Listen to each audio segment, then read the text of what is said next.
ठीक है। तो आपके 3 डायमेंशनल ज्योमेट्री का दूसरा पार्ट जिसमें हम सबसे पहले क्या चीज पढ़ेंगे, सेक्शन फॉर्मूला। क्या पढ़ेंगे?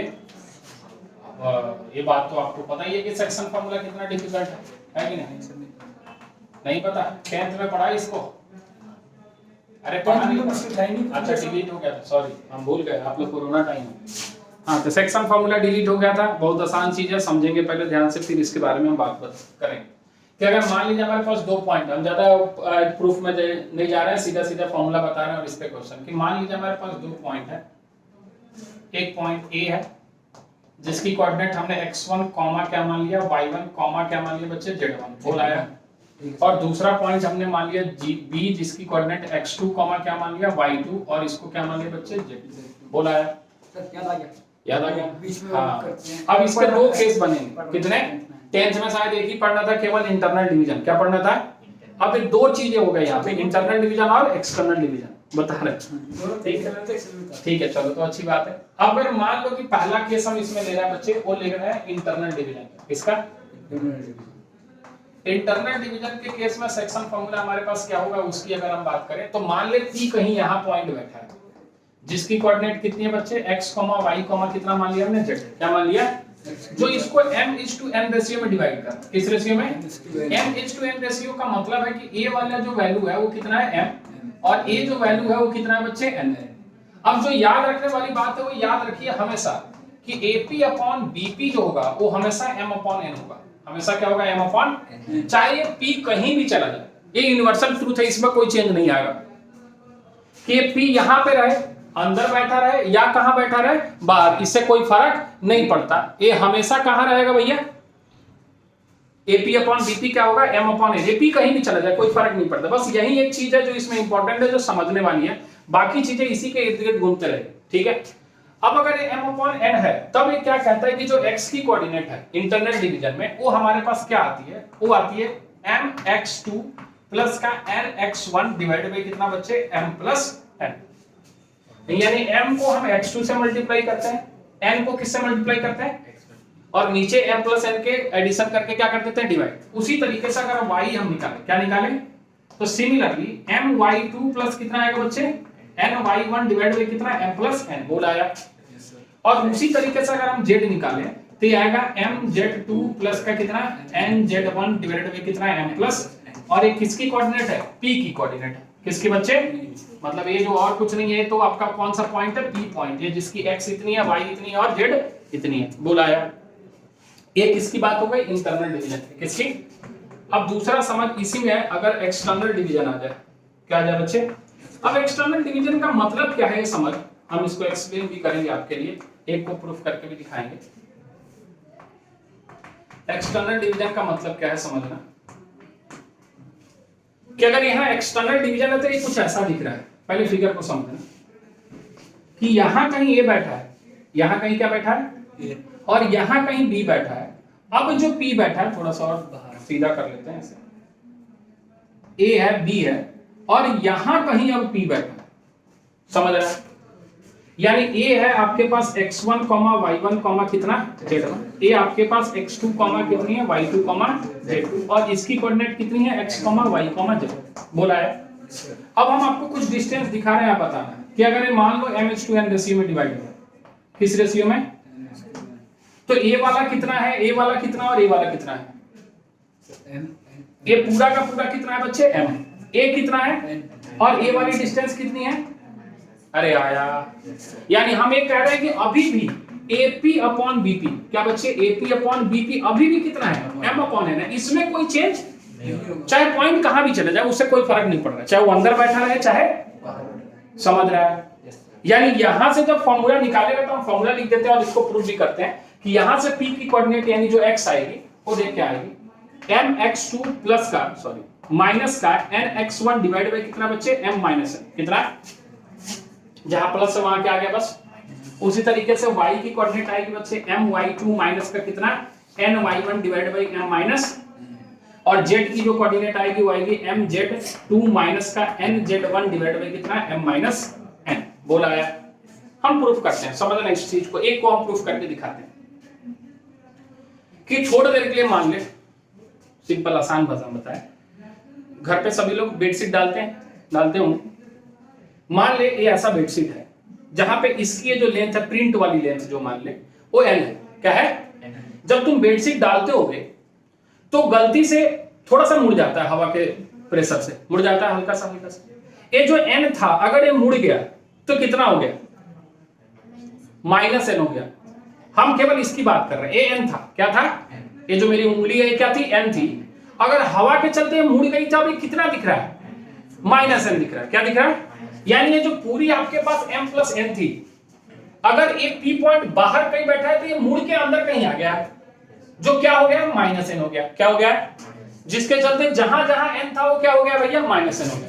अब देखो हम इसको प्रूव करते हैं। थोड़ी देर के लिए समझना जो बात बता रहे हैं कि अगर इस फिगर को ध्यान से देखेगा तो तुम ये बोल सकता है क्या कि b जो है वो a और p को इंटरनली डिवाइड करेगा। हाँ या ना? तो इंटरनल डिवीजन का फॉर्मूला लगना चाहिए। हम एक को प्रूव कर लेते हैं। अगर b इंटरनली डिवाइड करता है किस रेशियो में? m minus n into n ratio में। हाँ या ना बोल? यानी अगर हम यहां से बोले तो हम एक्सप्लेनेशन प्रूफ तो नहीं बोल सकते, इसको हम बस एक्सप्लेनेशन बोल रहे हैं। इसको समझेगा कि अगर हम यहां से निकालने जाए तो हम x2 की कोऑर्डिनेट निकालेंगे। किसकी? b है ना बीच वाला पॉइंट, x2 की कोऑर्डिनेट। तो n को किससे मल्टीप्लाई करेंगे? x1 से। अरे हाँ या ना? n को हमने मल्टीप्लाई किया किसके साथ? x1। बीच में प्लस साइन है, प्लस साइन डाला। और m माइनस n को किससे मल्टीप्लाई किया? ये क्या लिखा है हमने? x लिखा है। क्या लिखा है? तो यहां मल्टीप्लाई करेंगे m minus n multiplied by कितना बचे? x। बोल आया। और नीचे हम क्या लिखेंगे? n plus m minus n। हाँ या ना बोल? दोनों का सम। यहां से ध्यान से देखेगा तो n n कैंसिल आउट होगा और ये इधर जाएगा तो ये बनेगा mx2। कितना बचेगा? और माइनस का इधर आएगा तो हो जाएगा nx1। बोल आया। और ये इधर तुम्हें क्या दिख रहा है? m minus n multiplied by x। बोल आया क्या? तो क्या तुम्हें अब x जो है वो mx2 माइनस का nx1 divide by m minus n दिख रहा है क्या? यही फॉर्मूला था क्या? आया नहीं आया? तो इसी तरीके से y और इसी तरीके से समझ रहा है? यानी इंटरनल फॉर्मूले में क्या होगा? mx2 plus nx1 divide by m plus n। और एक्सटर्नल फॉर्मूला में क्या होगा? mx2 माइनस का nx1 divide by m plus m minus n। y में भी सेम है और z में भी। इसी के साथ एक और चीज पढ़ ले जिसको हम बोलते हैं मिड पॉइंट फॉर्मूला। क्या बोलते हैं? मिड पॉइंट फॉर्मूला में क्या कहता है कि अगर इन जो रेशियो हो आपस में बराबर हो जाए। क्या हो जाए? यानी m बराबर हो जाए किसके? n के। तो ये सॉल्व होकर कितना आ जाएगा? 1 ही तो आ जाएगा। हाँ या ना बोल? क्या आ जाएगा? 1। तो उस केस में जो फॉर्मूला p पॉइंट है, मान ली यहाँ पे ये आपके पास p पॉइंट है, a है और ये आपके पास क्या है? b है। और यहाँ b बीच में कहीं p बैठा है जिसकी कोऑर्डिनेट आप क्या मान रहे हो बच्चे? x, y, z। और ये वाला कोऑर्डिनेट कितना है? x1, y1, z1 और ये वाला x2, y2, z2। समझ पा रहा है? तो ये दोनों बराबर है तो ये 1:1 ही मान ले। क्या फर्क पड़ता है? नहीं मानना m:m मान ले, कुछ मान ले। जब रखेगा यहाँ पे m:m तो क्या यहाँ से m कैंसिल आउट हो जाएगा और 2 बच जाएगा नीचे। तो इस केस में जो x की वैल्यू यानी जो p की कोऑर्डिनेट आएगी वो आएगी x1 plus x2 divided by 2। पहले से भी जानता है। y1 plus y2 divided by कितना बच्चे? 2। और z1 plus z2 divided by कितना? 2। और यही क्या कहलाता है? Mid point formula. क्या कहलाता है? बोल आया। इसी के इस्तेमाल करके हम सेक्शन फॉर्मूला का भी इस्तेमाल करके हम अभी सेंट्रोइड ऑफ ट्रायंगल का भी फॉर्मूला पढ़ लेंगे। क्लियर है? नोट कर फटाफट, वो भी बता दे।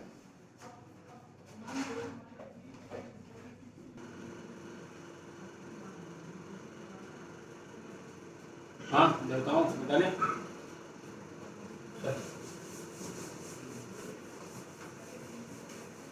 अब इसी चीज में देख लेते हैं हम सेक्शन फॉर्मूला, फिर इस सब पे क्वेश्चन करने की। सेक्शन फॉर्मूला से देख लिया सब। सेंट्रोइड ऑफ ट्रायंगल क्या देख लेते हैं बच्चे?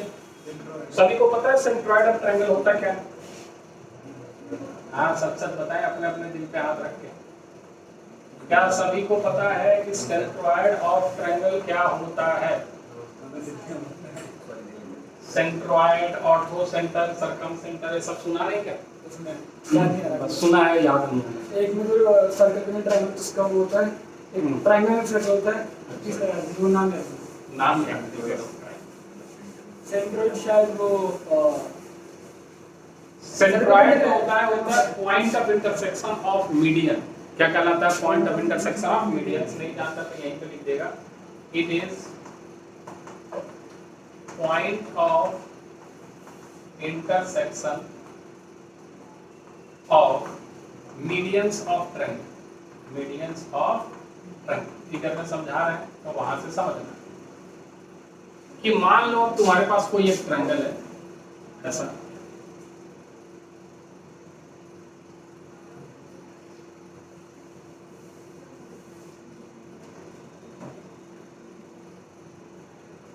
मान लो ये है, ये आपके पास क्या है बी है, और ये आपके पास क्या है सी। तो मीडियन का क्या मतलब होता है? वर्टेक्स से एक ऐसा लाइन जो इस सामने वाले साइड को क्या पार्ट इक्वल पार्ट्स में क्या करे, डिवाइड करे। इक्वल पार्ट्स में क्या करें, यानी यहां से अगर हम एक लाइन डालें इस पे तो कुछ ऐसा जो इसको बराबर भागों में बांटा, हाँ या ना, तो याद आ गया। और यहां से डालें तो इसको ये बराबर भागों में बांटे, यानी ऐसा कुछ बोलाया, और इसको बराबर भागों में बांटे, यानी ऐसा कुछ बोलाया। तब ये जो पॉइंट है इसको हम बोलते हैं सेंट्रोइड, जिसको हम जी से रिप्रेजेंट करते हैं। और अगर एक परपेंडिकुलर बाइसेक्टर का पॉइंट ऑफ इंटरसेक्शन है, किसका मतलब यहां से हम परपेंडिकुलर डालें 90 डिग्री, फिर यहां से इस पे एक परपेंडिकुलर डालें और इस पे भी एक क्या करें परपेंडिकुलर, तो उसको हम ऑर्थो सेंटर बोलते हैं। क्या बोलते हैं? क्लियर है? अब ए को समझ के अगर मान ले ए का कोऑर्डिनेट x1, y1, कितना बच्चे z1 बोला है, बी की कोऑर्डिनेट आप मान लो x2, कितना y2, कितना बच्चे z2, और सी का कोऑर्डिनेट मान लो आप x3, y3 और कितना z। हमें इस g का क्या करना है, कोऑर्डिनेट निकालना, जिसको हम x, y, z मानेंगे। अब याद कर अगर 10th क्लास में पढ़ा हो ट्रायंगल थोड़ा मोड़ा, तो ये हमेशा 2:1 रेशियो का होता है। किस रेशियो का? किस रेशियो का होता है? हमेशा 2:1। इस पॉइंट का कुछ नाम दे दे d, क्या नाम दे दे? तो क्या d पॉइंट को हम निकाल सकते हैं क्या यूजिंग सेक्शन फार्मूला? निकाल सकते हैं। कैसे? देख लिख रहे हैं 2 इस पॉइंट का हमें नाम नहीं पता, इस पॉइंट का कुछ नाम दे दे, कुछ x1, y1, क्या मिड पॉइंट फार्मूला लगा ले क्योंकि ये मीडियन है। तो देख लिख रहा है ए आपके पास x2 + x3 डिवाइडेड बाय 2, हाँ या ना बोल, मीडियन है तो मिड पॉइंट है, तो यहाँ y2 प्लस कितना आ जाएगा बच्चे, y3 डिवाइडेड बाय कितना आ जाएगा 2, और यहाँ पे आ जाएगा z3 प्लस या z2 + z3 डिवाइडेड बाय कितना आ जाएगा 2। बोल आया क्या? d का कोऑर्डिनेट निकल गया। अब इस लाइन पे थोड़ा ध्यान से देख, किस पे, AD पे, किस पे, m की वैल्यू 2 है और n की वैल्यू कितनी है 1। तो यूजिंग सेक्शन फार्मूला, यूजिंग अगर सेक्शन फार्मूला का इस्तेमाल कर ले तो तुम्हें क्या दिखेगा, थोड़ा ध्यान से देख कि g जिसका कोऑर्डिनेट आपने x ले रखा, क्या ले रखा, मान ली इसकी कोऑर्डिनेट आपने क्या ले ली, x, y, z।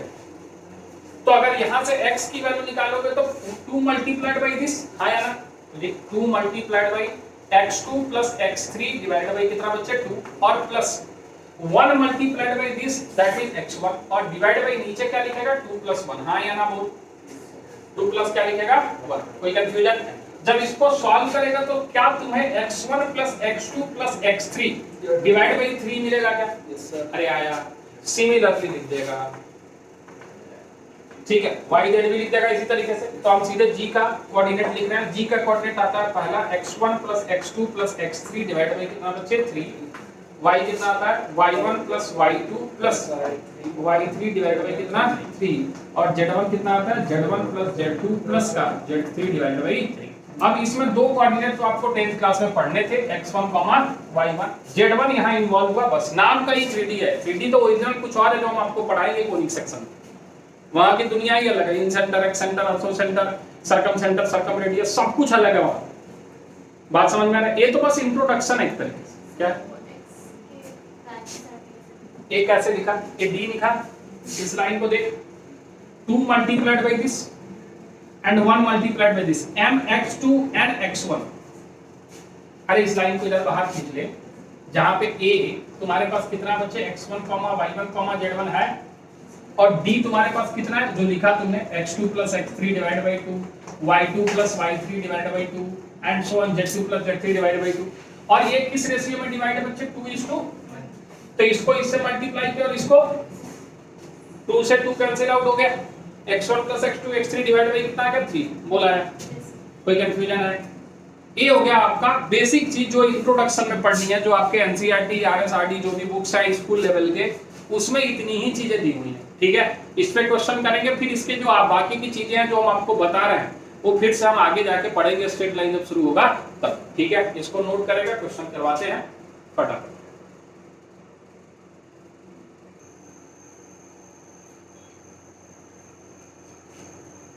चलिए अब आसान क्वेश्चन से टफ क्वेश्चन की तरफ चलते हैं। वैसे बेसिकली टफ तो इसमें कुछ भी नहीं है, सब आसानी है। तो फटाफट पहले क्वेश्चन सबसे आसान ले लेते हैं। क्वेश्चन है फाइंड द कोऑर्डिनेट्स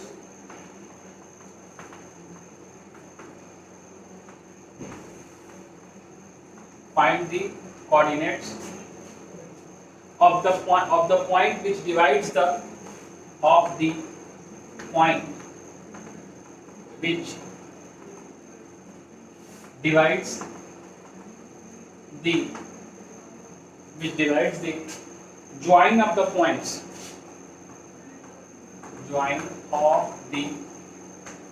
दो पॉइंट जो ज्वाइन हो रहा है उस पॉइंट की कोऑर्डिनेट मान लो a है, जो दिया हुआ है वो कितना दिया है 5, 4, 2 एंड b कोई पॉइंट दिया है जिसकी कोऑर्डिनेट दी हुई है -1, -2, 4।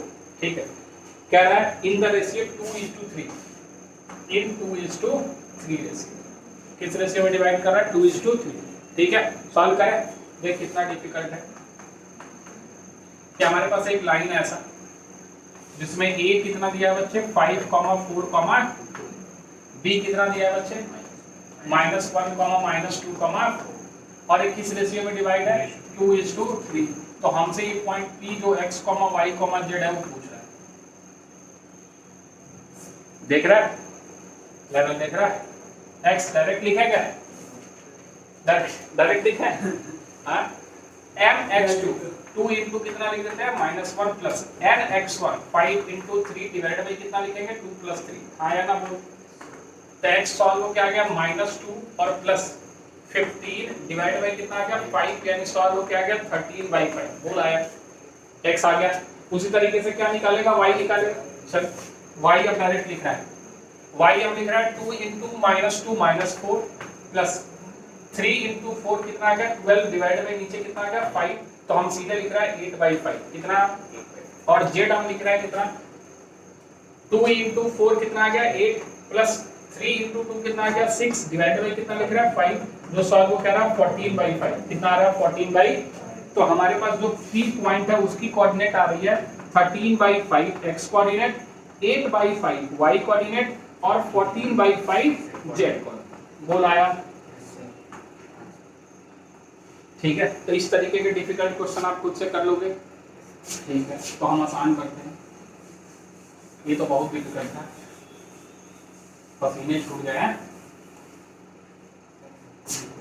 कह रहा है फाइंड द रेशियो इन विच, अगला क्वेश्चन अलग है, उल्टा दे दिया, फाइंड द रेशियो। हाँ याद आया कुछ, find the ratio in which the join of points, the join of points आपके पास दिया है p2, -1, 3 p2, -1, कितना 3 एंड q दिया है हमारे पास 4, 3, 1 4, 3, ठीक है। find the ratio in which the join of the points p and q is divided by point, is divided by point। अब ये किसी पॉइंट द्वारा डिवाइड हो रहा है जिसकी कोऑर्डिनेट दी हुई है हमारे पास 20/7, 5/7 और 15/7। कितना 20/7, 5/7, 15/7। तो हमें उस पॉइंट को निकालना है, यानी कहने का मतलब ये है कि हमारे पास दो पॉइंट्स दिए हैं ऐसा, हमें नहीं पता एक्सटर्नल है या इंटरनल है, वो बात की बात है। हमें पॉइंट दिया, इस क्वेश्चन में दिया है क्या कुछ नहीं, ये कुछ नहीं दिया है तो नहीं पता। तो मान ले कि ये P पॉइंट है जिसकी कोऑर्डिनेट कितनी है बच्चे 2, -1, कितना है 3। एक Q मान ले जिसकी कोऑर्डिनेट 4, 3, क्या है 1।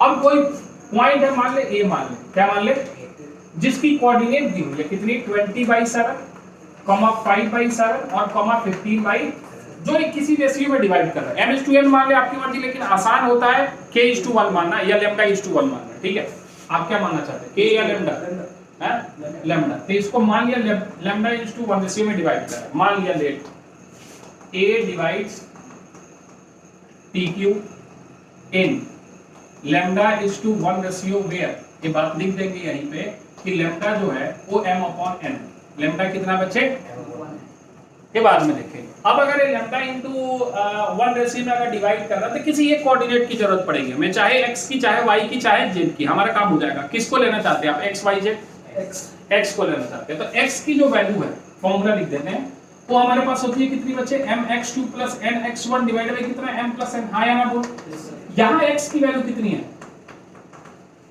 20/7, बोल आया। m की वैल्यू कितनी है लैम्डा मल्टीप्लाइड बाय 4, बोल आया। प्लस n की वैल्यू कितनी है 1 मल्टीप्लाइड बाय 2, बोल आया। और नीचे क्या लिखेगा लैम्डा प्लस, कोई कंफ्यूजन, अरे आया। अब इसको सॉल्व करेगा तो देख कितना आ गया 20/7 is equal to 4 lambda plus का 2 डिवाइड बाय लैम्डा प्लस का 1। क्या क्रॉस मल्टीप्लाई करने आता है, अरे आता है, तो इससे मल्टीप्लाई करेगा तो आएगा 28 लैम्डा, कितना 28 लैम्डा प्लस का कितना 14 इज इक्वल टू, इधर मल्टीप्लाई करेगा तो 20 लैम्डा और प्लस का कितना 20, बोल आया। इसको इधर लेके आए तो क्या 8 लैम्डा दिख रहा है, और इसको उधर लेके गया तो क्या तुम्हें 14 8 बाय कितना 6 दिख रहा है, हाँ या ना बोल।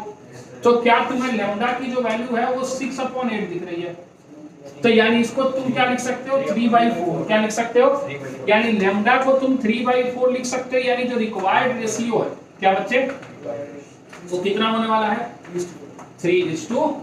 क्या कोई कठिनाई है इस बात में, अरे हाँ या ना बोल, क्लियर है। y से भी निकालेगा तो 3:4 ही आएगा, और z से भी निकालेगा तब 3:4 ही आएगा। समझ अब थोड़ा सा कि अगर मान ले कि कोई x एक्सिस पे पॉइंट बैठा है जो इसको डिवाइड कर रहा है, तब उस केस में y और z क्या होगा 0, y और z, तो हमेशा उसमें y और z से निकालना, क्योंकि वो 0 होगा तो उसका कैलकुलेशन क्या होगा, आसान होगा। समझ रहा है क्या बोल रहा है, कि अगर बोलते हैं कि दो पॉइंट है जो x एक्सिस द्वारा डिवाइड हो रहा है किसी सर्टेन रेशियो में, किसके द्वारा डिवाइड हो रहा है, तो x एक्सिस द्वारा डिवाइड अगर हो रहा है तो x एक्सिस पे कोई भी पॉइंट रहा होगा तो y क्या रहा होगा 0, और z भी क्या रहा होगा, यानी इस पॉइंट को जो दिया रहेगा कोऑर्डिनेट या हमें मानना होगा वो x, 0, क्या मानेंगे 0, तो उसको सॉल्व करना और क्या हो जाता है, आसान हो जाता है। क्वेश्चन दिखेगा तो कराएंगे। समझ आया, नोट कर पहले इतना, फिर अगला बताते हैं।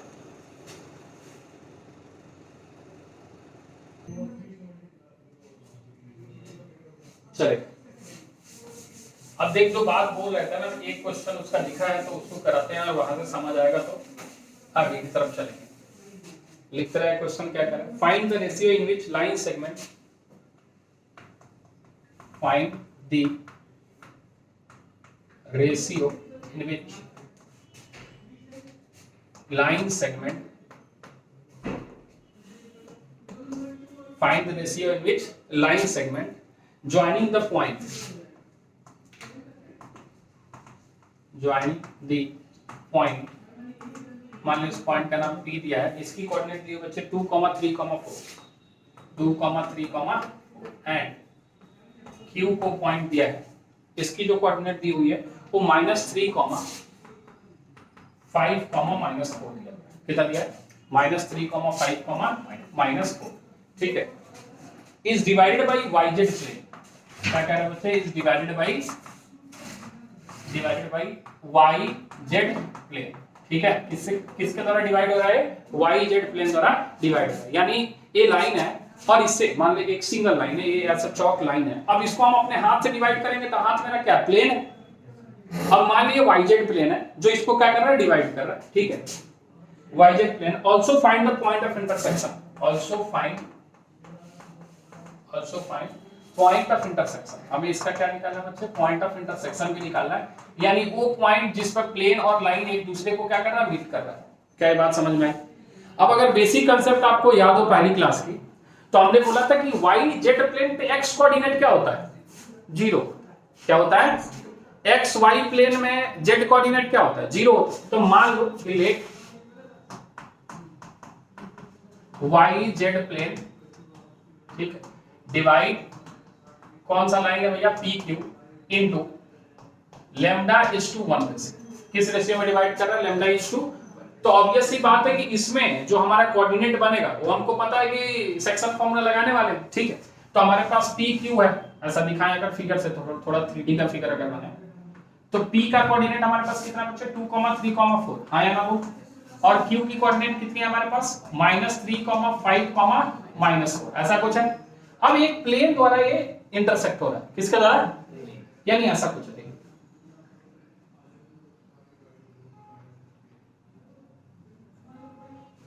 ये ऐसा प्लेन 2D में 3D नहीं समझा सकता, लेकिन ये जो है प्लेन है, मतलब ऐसे समझाएं तो ये एक पेपर है, क्या है, पेपर है जो इसको कट कर रहा है किसी पॉइंट पे, किसी पॉइंट पे, मान लो इस पॉइंट पे क्या कर रहा है, इसको कट कर रहा है, एक किस रेशियो में डिवाइड कर रहा है, λ/1 से बोला है, तो फॉर्मूला तो वही लगेगा, वही लगेगा। तो इसके जो कोऑर्डिनेट है इस पॉइंट को मान लेंगे, तो ए की जो कोऑर्डिनेट आएगी हम डायरेक्ट लिख रहे हैं, समझना, -3λ प्लस का कितना बच्चे 2 डिवाइडेड बाय λ+1। क्या ये बात समझ में आई? अरे आई नहीं आई, mx2 + nx1, ठीक है। फिर यहां से लैम्डा को हम 5 से मल्टीप्लाई करेंगे, यानी 5λ, और प्लस का कितना लिखेंगे बच्चे 3 डिवाइडेड बाय कितना लिखेंगे λ+1, और z में भी वही काम करेंगे, माइनस का 4λ और प्लस का कितना लिखेंगे 4 डिवाइडेड बाय λ+1। बोल आया? अरे आया कोई कंफ्यूजन? अब इसमें इसको सॉल्व करना है ना किसी ना किसी। अब कोऑर्डिनेट तो दिया नहीं है, इसके ए की कोऑर्डिनेट तो दिया नहीं है, कह रहा है yz प्लेन इसको क्या करना है, तो yz प्लेन में ऑब्वियस सी बात है कि x क्या रहा होगा और y रहा होगा और z 0 रहा होगा, ऐसा कुछ रहा होगा, हाँ या ना? बोले था, ये बताया था। अरे आया नहीं आया? yz प्लेन में जो कोऑर्डिनेट होता था वो क्या होता था 0, y, z। xy प्लेन में क्या होता था x, y, 0। अरे हाँ या ना? तो इसको किससे इक्वेट करना चाहिए? 0 से ही करना पड़ेगा, और कोई ऑप्शन तो है नहीं, क्योंकि ये कोऑर्डिनेट तो दिया नहीं है, आंसर आएगा ही नहीं, लैम्डा की वैल्यू आएगी ही नहीं, समझ रहा है? तो इसको किससे इक्वेट करेंगे? 0 से। तो 0 से इक्वेट करेंगे, यानी -3λ + 2 डिवाइडेड बाय λ+1 कितने के बराबर हो गया? तो यानी यहां से लिखेगा कि क्या तुम्हें -3λ = -2 दिख रही है क्या? अरे ये तो 0 हो नहीं सकता, तो 0 किसको होना पड़ेगा? इसको। तो -3λ + 2 = 0, -3λ = -2, तो सॉल्व हो गया क्या? लैम्डा की वैल्यू तुम्हें 3/2 या सॉरी 2/3 दिख रही है क्या? अरे लैम्डा की वैल्यू क्या दिख रही है? 2/, यानी किस रेशियो में डिवाइड कर रहा है? 2:3 रेशियो। अब कह रहा है जिस पॉइंट पे डिवाइड हुआ ना उसका पॉइंट भी बता दो, लगा दो लैम्डा की वैल्यू यहां ए 2/3। क्या बच्चे? 2/3 लगाया, 3 कैंसिल आउट हो गया, कितना आ गया? -2 + 2 डिवाइडेड बाय कितना, कुछ भी रख ले, 5। 0 ही आएगा। अरे x कोऑर्डिनेट 0 ही आएगा ना, yz है तो सोचना क्या है। हाँ 5 की जगह क्या रखेगा? 2/3। क्या रखेगा? तो क्या 10/3 + 3 दिख रहा है क्या? 10/3 + 3, तो 3 3 जा 9, 19/3 लिख दे क्या? और डिवाइड बाय नीचे कितना लिख दे? 5 लिख दे क्या? बोल आया क्या? डायरेक्ट लिख रहे हैं, थोड़ा सा समझना, ठीक है। -4 और इंटू 2 -8/3 कितना? -8/3 और प्लस का 12, प्लस का एलसीएम लिया तो प्लस का कितना होगा 12, कितना?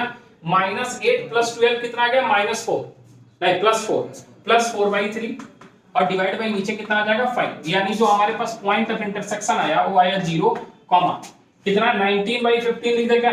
आया ना? बोल क्या कुछ गड़बड़ किया? पूरा करे क्या? पूरा करना पड़ेगा, कुछ गड़बड़ करना है लग रहा है। लैम्डा की वैल्यू 2/3 आई, इसमें तो कोई कंफ्यूजन नहीं है, 2/3 आई, इसमें कोई दिक्कत नहीं है। अब हमें लैम्डा की वैल्यू पुट करनी पड़ेगी। लैम्डा की वैल्यू पुट करें किसमें भैया? इस वाले पॉइंट में। ए तो हमारे पास 0 आ रहा है, कोई दिक्कत नहीं। हाँ इसमें 5 × 2/3 प्लस का कितना लिखेंगे? गड़बड़ किया था, 3/2 ले लेते हैं, ठीक है। डिवाइड बाय नीचे कितना लिखेंगे? 5। बोल आया? अरे इसमें पुट किया लैम्डा की वैल्यू, कॉमा यहाँ पे -4 × 2/3 प्लस का कितना 4 डिवाइड बाय कितना लिखेगा 5। बोल आया? ये 3 कितना आ रहा है? 5 × 10 और 10 5 × 10 19/3 आ रहा है। तो अभी 0.5 नीचे हमारे पास λ+1 की वैल्यू। अच्छा एक सेकंड, गड़बड़ करना, समझ गया। लैम्डा की वैल्यू जो हमारे पास यहाँ कितनी है भैया? 2/3 है, तो यहाँ हमें लिखना पड़ेगा ना 2/3 + 1। हाँ भैया 2/3, लैम्डा की वैल्यू तो 2/3 ही है ना, +1 तो लगा है ना हर जगह। हाँ 2/3 प्लस का कितना आ जाएगा 1। अब देख कट जाएगा क्या? यहाँ से एलसीएम लेगा तो कितना आ जाएगा 5, ऊपर वाला कितना आ जाएगा 19। बोल आया? अब आंसर ए की वैल्यू जो आएगी वो आएगी 0, 19/5 और ए कितना आया था? हाँ 4/5 कितना आया था? 4/5। अरे ये 4/5, 4 × 8 3, ठीक है, समझ आया। चल अगले क्वेश्चन पे चलते हैं। तो जब भी YZ बोले, XZ बोले या केवल X एक्सिस Y एक्सिस बोले तो आप उसमें समझ जाएंगे कि आप अगर X एक्सिस द्वारा इंटरसेक्ट हो रहा है तो Y कोऑर्डिनेट Z कोऑर्डिनेट क्या होगा, 0। समझ रहा है? उससे आप इक्वेट करके उसकी वैल्यू निकाल सकते हैं। क्वेश्चन अगला क्या कह रहा है? हाँ लिखेगा find the ratio in which, लिखेगा क्वेश्चन लिखते जाएगा, find the ratio in which, find the ratio in which, ठीक है, आपके पास पॉइंट दिया है इन विच ए दिया है 2,1,5, ए आपके पास कितना है बच्चे 2,1,5 एंड बी आपके पास दिया है बच्चे, बी की कोऑर्डिनेट कितनी दी है, बी दिया है 3,4,3, 3,4,3 is divided by the plane, is divided by plane, is divided by plane, और प्लेन का इक्वेशन दिया है डिवाइडेड बाई प्लेन, प्लेन का इक्वेशन दिया है 2x + 2y - 2z, 2x + 2y - 2z = 1, कितना दिया = 1। Also find the coordinates of the point, also find the coordinates, also find the coordinates of the point of division, of the point of division. ठीक है, एक question हमारे पास है। अच्छा, अभी हमें नहीं पता ना कि किस रेशियो में डिवाइड हो रहा है, तो फिर किस रेशियो में लेंगे, λ/1 ही रेशियो में लेंगे, किस रेशियो में लेंगे, देखिएगा ध्यान से, पहले फिर नोट करेगा, इधर देखिए कि मान लो हमारे पास कोई पॉइंट है जिसको हमने बोला क्या दिया है, ए दिया है, ए, इसकी कोऑर्डिनेट कितनी दी हुई बच्चे 2,1,5, 2,1,5 और बी कितना दिया है 3,4,3, इसको कोई पॉइंट प्लेन है कोई, तो इसे प्लेन का वही फिगर बना लिया, ऐसा सुंदर सा, ऐसा पतला सा प्लेन, इस प्लेन ने इसको क्या कर दिया इंटरसेक्ट, जैसे बताया ना हमने कि ये लाइन है और एक पेज आके इसको क्या कर दिया इंटरसेक्ट, ये हाथ मेरा मान ले पेज है, ऐसा दिख रहा है क्या, ये प्लेन दिख रहा है, ये हमारा हाथ प्लेन है, नहीं है क्या प्लेन, हाँ प्लेन है, इस लाइन को क्या किया इंटरसेक्ट किया, किस रेशियो में, λ/1 रेशियो में, बोला है, ठीक है λ/1 मान ले, तो इसका जो भी पॉइंट होगा इसको अगर हम p नाम दे, p का कोऑर्डिनेट लिख सकते हैं क्या, अरे लिख सकते हैं, कितना 3λ प्लस का 2 डिवाइडेड बाई λ+1, सोच ले, mx2 प्लस का mx1 डिवाइडेड बाई m+n, उसी तरीके से यहां लिखेगा 4λ कितना प्लस का 1 डिवाइडेड बाई कितना λ+1 कॉमा, इसको लिखेगा 3λ, क्या लिखेगा, और प्लस का कितना लिखेगा 5 डिवाइडेड बाई λ+1, बोल आया, यही पॉइंट है, यही पॉइंट है जो इसको किस रेशियो में डिवाइड कर रहा है λ/2, और ये जो पॉइंट है वो लाइन पे भी लाई कर रहा है और प्लेन पे भी लाई कर रहा है, हाँ या ना बोल, ये जो पॉइंट पे जहां ये इंटरसेक्ट हो रहा है, ये जो पॉइंट है क्या ये दोनों पे लाई नहीं कर रहा है, यानी ये जो पॉइंट है वो इस प्लेन के इक्वेशन को सेटिस्फाई करना चाहिए, as at p plane intersect the line, plane intersect the line, hence p satisfies both line and plane, दोनों को क्या करेगा बच्चे सेटिस्फाई करेगा, तभी तो इसको हम पॉइंट ऑफ इंटरसेक्शन बोलते हैं, हाँ या ना, यानी ये जो x y z की वैल्यू है इस इक्वेशन को सेटिस्फाई करना चाहिए, तो हम 2 × x के जगह क्या रखेंगे 3λ प्लस का 2 डिवाइडेड बाई λ+1, और प्लस का कितना है बच्चे इसमें 2y, 2 मल्टीप्लाइड बाई y के जगह क्या लिखेंगे 4λ प्लस का 1 डिवाइड बाई λ प्लस का, और फिर माइनस का कितना है 2z, z के जगह क्या लिखेंगे 3λ प्लस का 5 डिवाइड बाई λ प्लस का 1 इज इक्वल टू कितना है, अरे आया क्या, सभी में से हम 2λ+1 सभी का डिनोमिनेटर सेम है, उस साइड लेके चले जाए और इस सबको मल्टीप्लाई कर लें, तो देख सॉल्व कर रहा है 3 × 2 = 6λ प्लस 2 × 2 = 4, हाँ या ना, यहाँ पे प्लस का कितना 8λ बोल आया, और प्लस का कितना 2 बोल आया, और यहाँ पे माइनस का कितना होगा 6λ, और माइनस का कितना 10 आया, और ये λ+1 उधर जाके हो गया कितना λ+1 1 से मल्टीप्लाई हो गया, बोल आया, सबको एक साइड लेके आ जा, 6λ प्लस 8λ कितना हो गया 14λ माइनस 6λ 8λ, ठीक है 8λ, और इधर से आ गया -λ, बोल आया, ए हो गया 4 और ए हो गया 2 6, और 6 माइनस 10 आ गया -4, उधर जाके हो गया +4 + 1, बोल आया। यानी सॉल्व करेगा तो ये आ गया 7 लैम्डा इज इक्वल टू कितना 5। तो क्या लैम्डा की वैल्यू तुम्हें 5/7 दिख रही है? क्या रेशियो दिख गया 5:7? रेशियो कितना दिख गया आपको? ठीक है, तो रिक्वायर्ड रेशियो जो हमारे पास यहाँ आया वो कितना आया भैया 5:7। अच्छा, हमें पॉइंट ऑफ इंटरसेक्शन भी बोल रहा है तो हमें P निकालना पड़ेगा। तो यहां क्या रखना पड़ेगा 5:7, क्या रखना पड़ेगा? ठीक है, तो 3 मल्टीप्लाइड बाई 5/7 प्लस का कितना रखेंगे बच्चे? अरे आया, डिवाइडेड बाई नीचे कितना रखेंगे? लैम्डा की वैल्यू 5/7 प्लस का कितना 1। उसी तरीके से बाकी y भी रखेंगे 4, लैम्डा की जगह क्या रखेंगे 5/7 प्लस का कितना है 1, डिवाइडेड बाई नीचे कितना लिखेंगे 5/7 प्लस का 1, बोल आया। और z की जगह कितना लिखेंगे 3 5/7 और प्लस का 5 डिवाइडेड बाई कितना लिखेंगे 5/7 प्लस का कितना 1, बोल आया। सिंपलीफाई करें तो p की कोऑर्डिनेट बता दियो। काट तो नहीं रहा, 5 तिहाई 15, 5 तिहाई, अरे 5 तिहाई 15 और 7 दूना 14, 29, कितना 29, और नीचे दिख रहा 7 5 12, क्या 29/12 दिख रहा है क्या? Yes sir. हाँ या ना बोल? तो लिखते हैं पहला पॉइंट कितना आ गया 29/12 यानी 29/12। इधर देखो 5 चौका 20 और 20 7 27, कितना हो गया 27 और 7 5 12, 27/12, बोल आया। सिंपलीफाई कर सकता है, 9 3 27, 4 3 12, 9/4 भी लिख सकता है। हाँ या ना बोल?